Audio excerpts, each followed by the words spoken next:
Good morning, students. Class 12th, chapter number 5, lecture number 8, homework solution, and lecture number 9. So, in lecture number 8, the homework given was exercise 5.5. Logarithmic questions were given, right? Based on logarithmic differentiation. So, out of those 4 questions, I'll just discuss one question, which is question number 15. So, the statement was question 15 was you had to find dy by dx, and the function given is x into y equals e to the power x minus 5, right? So you can solve it simply by just applying the product rule to one side and then the formula of e to the power x onto another side. Also, it can be done by logarithmic differentiation. So taking log on both sides will make you solve the question with much ease. So just to see, I'll be taking log on both the side. So what we are getting, log of x into y equals log of e to the power x minus y, right? Now, as you know, log of a into b, the identity or the property for log is log of a plus log of b equals, now you know the power will come into front here. You're using log of a to the power b, which is b log of a. Here we are using the natural log, right, with the base e. So see, x minus y will come into front. We're going to write it as log of e. You know, here this is also natural log, so log e of e will become 1. So you will just have log of x plus log of y equals x minus y. Now you will write that you are going to differentiate. Let me name it as equation 1. So you can write differentiating equation 1 with respect to x. Correct, as we have to find dy by dx. Now see, differentiation of log x, you know very well it will be 1 by x, and then you do for x it will be 1, plus differentiation of log y will be 1 upon y, and differentiation of y with respect to x will be dy by dx, equals differentiation of x with respect to x is 1 minus differentiation of y with respect to x will be d by dx of y, which is dy by dx. Clear? Now we just have to do what? Combine the terms containing dy by dx onto one side and just I have to find the value of dy by dx. So writing this, you will have 1 upon y dy by dx minus 1, or you will have plus dy by dx, right? Let us shift dy by dx to this side or transpose it here. Here you will have 1 minus 1 upon x. So when you solve it, you will get, taking dy by dx common, you have 1 upon y plus 1 this side, and on to another side if you take the LCM, you will have x minus 1. What will be dy by dx from here? You will have x minus 1 upon x into y upon 1 plus y, right? So this would be the answer for the question. You can just multiply the terms and write it. So this is how you're going to solve the equations. Now we will start with a new concept, which is parametric differentiation. In parametric differentiation, what happens? Till now what we have done, that x was given as a function of y, or else y was given as a function of x, right? Or we were given a combined function of x and y. The equations were like, or were in the form that they were given or they were related to each other directly. But what will now happen, that suppose, let us take one example. X is given as a function of t. Let us write it as cos t, and y is given as 5t.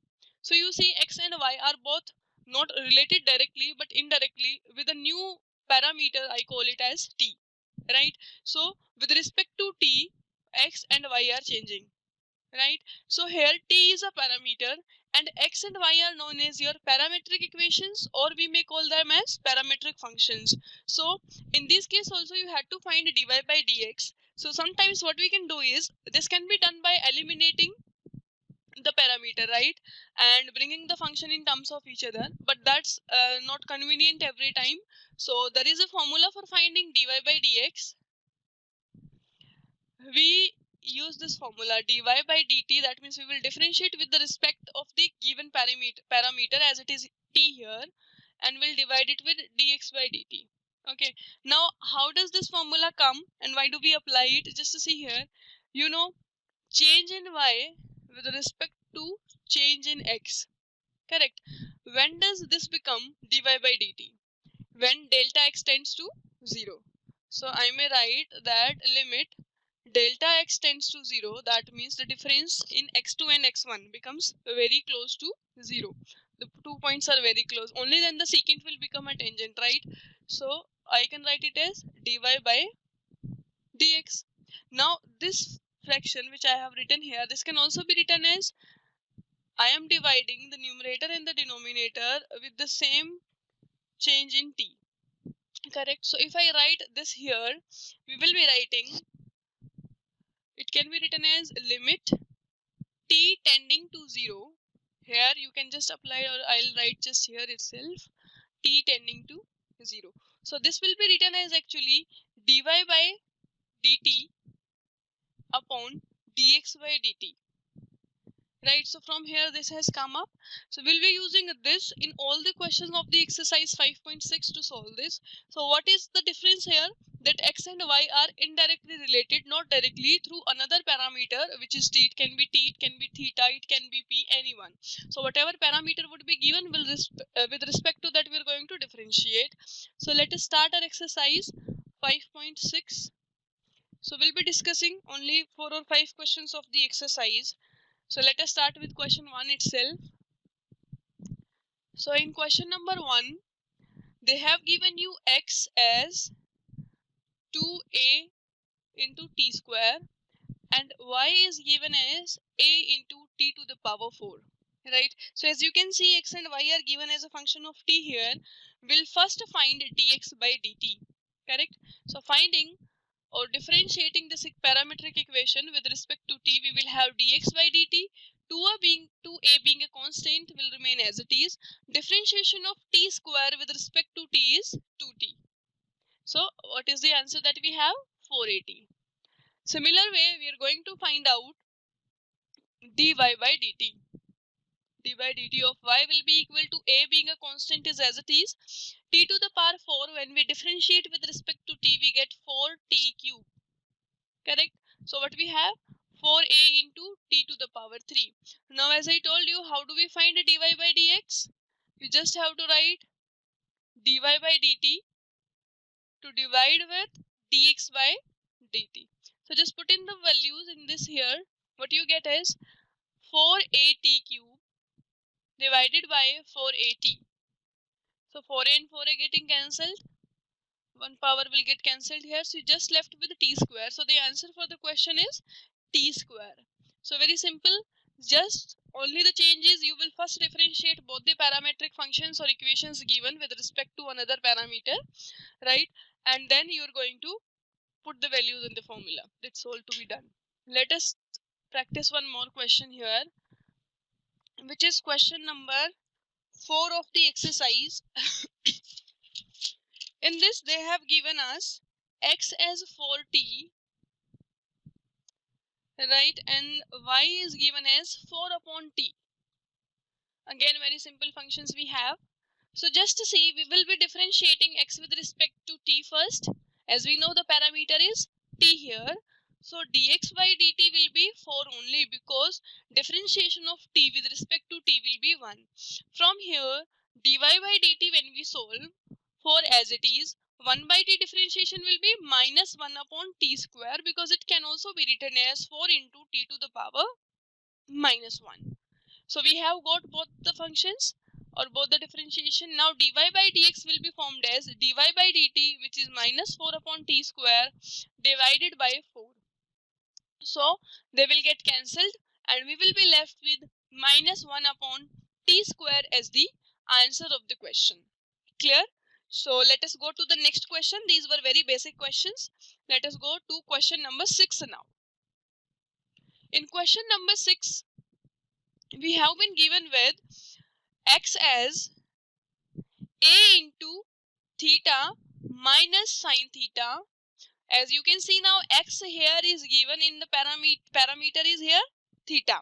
That means changing the value of theta will change the value of x. Y is given as a into 1 plus cos theta. Let us solve this. Again, differentiating x with respect to theta now.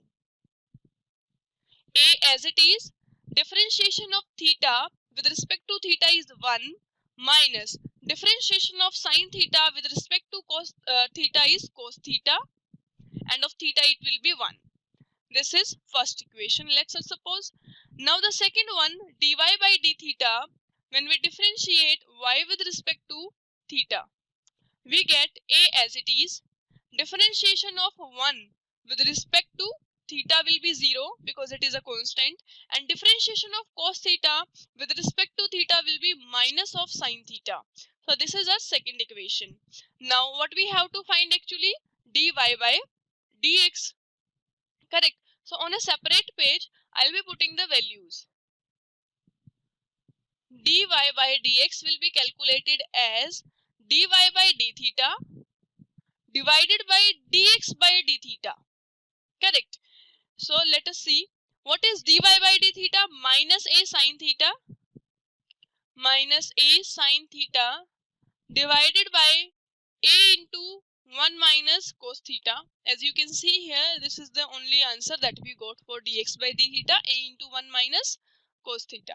Now if I assume this, like most of the students will leave the answer as it is. It is better if you can simplify it further. Now see, minus of, I consider this as sine 2 theta, so it will be 2 sine theta into cos theta. The angle will be half, divided by 1 minus cos of 2 theta is 2 sine square theta, correct?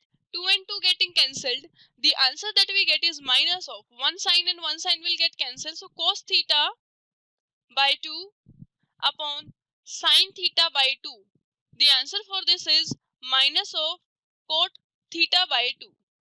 Clear? So I hope the question is clear. Simple, we have done differentiating y and x separately with respect to the given parameter with which they are changing, and then putting the values in the formula of dy by dx. By dividing dy by d theta with dx by d theta, we're going to get an answer. I hope this is clear. Let us move to the next question now. So the next question that I'm going to discuss is a bit lengthy and it takes time for simplifying it. Differentiation is quite easy. The function given in the question number 7 are x equals sine cube t divided by under root of cos of 2t, and y is given as cos cube t divided by under root of cos of 2t. You see, x and y here are given as a function of t again. They are not related directly. So we will first differentiate x with respect to t and will differentiate y also with respect to t. So let us do that. So when we do dx by dt equals, we will be applying quotient rule here. In quotient rule, what do we have? V square, that is under root cos of 2t whole square. You see, when you do this, you will just be left with cos of 2t. So I am writing cos of 2t only. Okay. Now putting v as it is, differentiation of u, which is sine cube. So 3 sine square t, first power function, and then of sine we get cos t. Correct? Minus, what do we do now? U as it is, which is sine cube t, and differentiation of sine t will be cos of t. Oh no, we are keeping it as it is, right.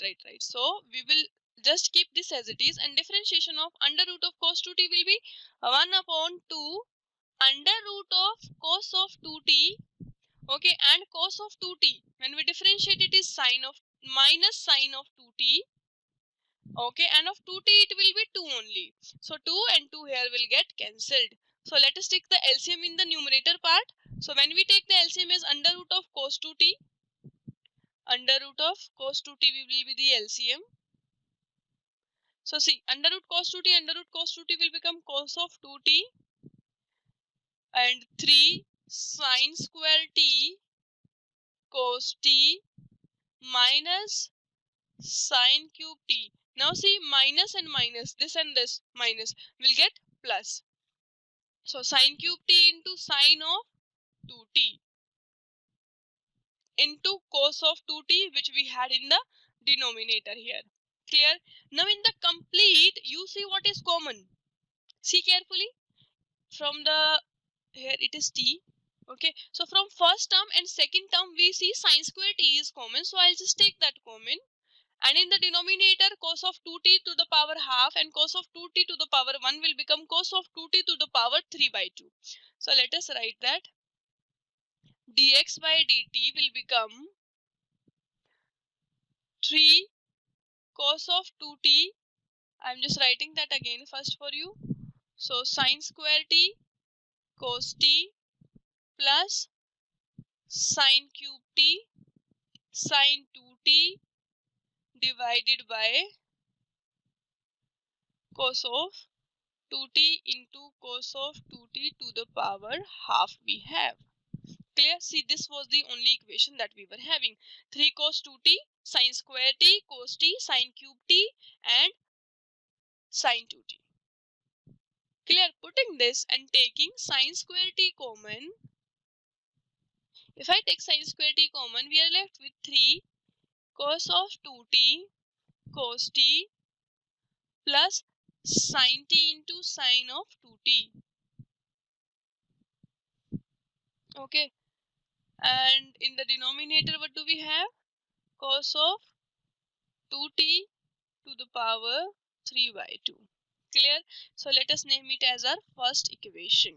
So we have calculated dx by dt. Now in the second one we are going to do what? We are going to find dy by dt. So just to see what was the function. Y is cos cube t upon under root of cos 2t. So just writing y here, it is cos cube t upon under root of cos of 2t. So differentiating it with respect to t, we get again applying the quotient rule. What we will have in the denominator? Cos of 2t only, because when we do the square root of cos 2, we get cos of 2t. Under root of cos of 2t, as it is differentiation of cos cube, will be 3 cos square t, and of cos t will be minus, I am placing here sin t. Clear? Minus, we will have cos cube t as it is. Okay, and differentiation of under root of cos 2t will be 1 upon under root of 2 cos of 2t. Cos of 2t differentiation will be sin 2t, and 2t differentiation will be 2. 2 and 2 will get cancelled. So again taking the LCM in the numerator, we will get under root of cos of 2t. Okay, here we will have minus 3 cos 2t cos square t sin t minus cos cube t and sine of 2t, and we have cos of 2t. So again what we can take common in this is cos square t. Taking cos square t common, just to see here, okay, one more thing, cos cube t is there. Now cos 2t answer will be minus of sine 2t, so minus and minus will become plus here. Let us make that as plus. Okay, so we have minus 3 cos of 2t into sine t plus cos t into sine of 2t divided by, what do we have? Cos of 2t to the power 3 by 2. Let us name this as equation second. So we have actually calculated dy by dx and dy by. Now to find out dy by dx, we will divide dy by dt value with dy by dx value. Let us on a separate page write both of them and divide them. So placing first dy by dt, which was this, and dx by dt, which is this. Now we know these two will get cancelled, and cos square t upon sin square t will form cot square t. Okay, in bracket we have minus 3 cos of 2t. Okay, what we can do is, first of all, let us make it much easier. We can take cos of 2t common. So when we do that, cos of 2t common, what we are left with inside? Minus 3 sin t. Okay, and plus cos t. Sin 2t upon cos 2t will be tan of 2t. Okay, and in the numerator the same thing can be done. We can take cos of 2t common, and inside the bracket we will be left with 3 cos t, okay, plus sin t as it is, and sin 2t divided by cos 2t will be tan 2t again. So you see we can cancel this also. We are left with less terms now. So let us further simplify it. Now what will I be doing is taking cos t common. Okay, if I do that, see in the first one, if we take cos t 2t common, what we get is, we will get cot of cot square t we have actually at the last, just to see cot square t. Okay, and inside the bracket, if I take cos t common now, I'll just put the brackets just to see what we are left with. If you take cot cos of t common, you will be left with minus 3 sin t by cos t is tan t. So minus 3 tan t, okay, plus the next expression, just to see carefully. Here we are taking what? Cos t common. From here we have taken cos t common. So tan 2t will be left plus tan 2t. Clear? Divided by, again, in the numerator we will take cos t common. So what we will be left with is, we will be left with 3 cos t common. So 3 will be left plus tan t into tan 2t. So 3 plus tan t into tan of 2t. Now what you can do further is, I'll just hint you about. So you can convert now tan 2t as 2 tan t upon 1 minus tan square t. The formula you know for tan 2t. I'm writing it for your ease. Tan 2t is 2 tan t divided by 1 minus tan square t. So you can just place those values in here, the formula, and when you solve the complete expression, you will just be left with minus cot 3t. This would be the answer at last. So most of you will be simplifying it and most of you won't be simplifying it. It is recommended to go for the simplification. Yes, I know it is a bit lengthy, but it's not that hard that you can do it, right? So in homework questions now, what are you going to do in homework? So I'll just mention it on a new sheet. So you're going to do exercise 5.6 only. Homework questions are, we have done, see, classwork questions were 1, 4, 6 and 7. I have discussed these with you. So you will be doing question 2, 3, 5, 8, 9 and 10. These questions are supposed to be done by you in homework. Clear? And as this is Saturday, so you are going to do exercise. Your work should be complete from 5.1 to 5.6. I hope you are all doing it, and on Monday you are going to come up with doubts, so I'll be clearing them. So that's all for today. Thank you so much.